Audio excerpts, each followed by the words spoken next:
सर्व मराठा बांधव आणि भगिनी त्यांना मानाचा जय शिवराय. आताच एकनाथ भाऊबद्दल मामानं सांगितलं. मामाच्या नंतर ज्यावेळेस ते चिरंजीव बोलत होता त्यावेळेस सगळ्याच्या डोळ्यात पाणी होतं. लक्षात घ्या, मनोज जरांगे पाटील हे जे लढा लढायत हा लढा येणाऱ्या तरुण पिढीसाठी, आपल्या सर्वांसाठी. या लढ्यामध्ये 10-11 महिने झालं तुम्ही आहेत, आम्ही आहेत, आपण सगळेजण प्रयत्न करा. पण जर असं टोकाचं पाऊल उचलल्या गेलं तर कुठेतरी मनामध्ये भीती वाटायली की कदाचित आपण ज्या दिशेनं चाललो कदाचित दिशा चुकायली का. कारण ही 30वी आत्महत्या आपल्या हिंगोली जिल्ह्यातली. मग एवढे बलिदान दिल्यानंतर या आरक्षणाचा आपल्याला काय फायदा. सगळ्यात महत्वाची एक गोष्ट लक्षात घेण्यासारखी आहे की तुम्ही आहात कोण ही ओळख सगळ्यात महत्वाची आहे. एका ठिकाणी आपण म्हणतो मराठा. मराठा या समाजात या मराठा या वाक्याचा अर्थ आहे मरे तक न हटणारा म्हणजे मराठा.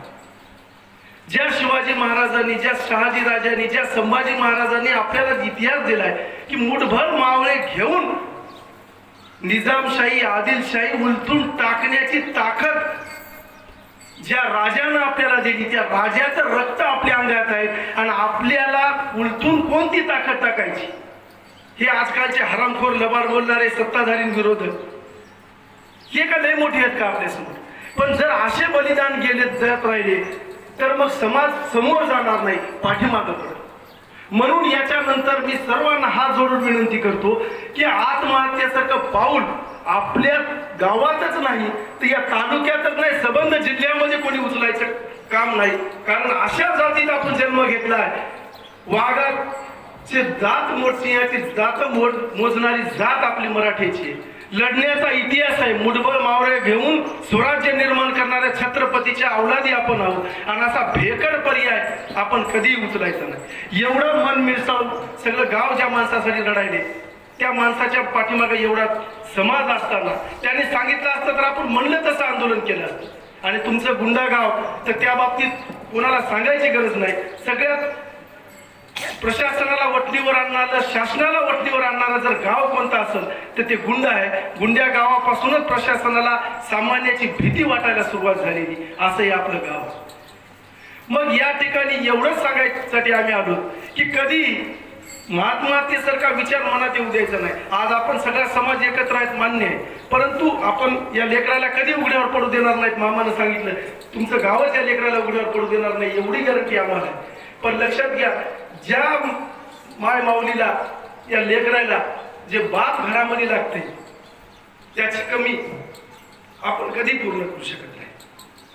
म्हणून इतकं भयानक टोकाचं पाऊल उचलायची गरज यानंतर कुणालाही येणार नाही.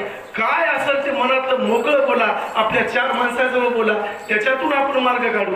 परंतु हा मार्ग येणाऱ्या काळात कधी परवडणारा नाही. आरक्षण मिळेल अजून आपण लढा तीव्र करू, काय करता येईल ते करू. आणि आपल्याला करायचं काम मनोज जरांगे पाटील करायचं. मनोज जरांगे पाटलासारखा एक स्वाभिमानी माणूस, कुठेही मॅनेज न होणारा माणूस आपल्याला या ठिकाणी भेटलाय. फक्त आपल्याला त्या माणसाच्या मागे आपली ताकद लावायची. आणि जसं आता हा मुलगा म्हणला की काही करा, मला ओबीसी मधूनच आरक्षण पाहिजे कारण ही माझ्या वडिलांची आखरी इच्छा आहे. म्हणून आपल्याला अशा सगळ्याच्या इच्छा पूर्ण करण्यासाठी पूर्ण ताकदीनं मराठा म्हणून एकत्र यावं लागणार आहे. आणि जे काही हे असे बांडगुळ आजूबाजूला फिरायले की ज्याच्या डोक्यात अजूनही राजकारण जाईन, आपले माणसं मरायले तरी जातीपेक्षा इतर लोकांना मोठे म्हणणाऱ्या माणसाला आपल्याला सुरुवातीला विरोध करावा लागणार. आणि आपल्या जातीसाठी, या लेकराईसाठी पुन्हा एकदा सर्व ताकदीनं आपल्याला एकत्र यावं लागणार. आणि ताकद आपल्याला तयार करावं लागणार. एकनाथ भाऊच्या बलिदानाविषयी एवढं सांगतो की पिढ्यानं पिढ्या हा समाज त्यांना कधीही विसरणार नाही आणि त्यांचं बलिदान आम्ही वाया जाऊ देणार नाही. एवढंच बोलतो आणि थांबतो.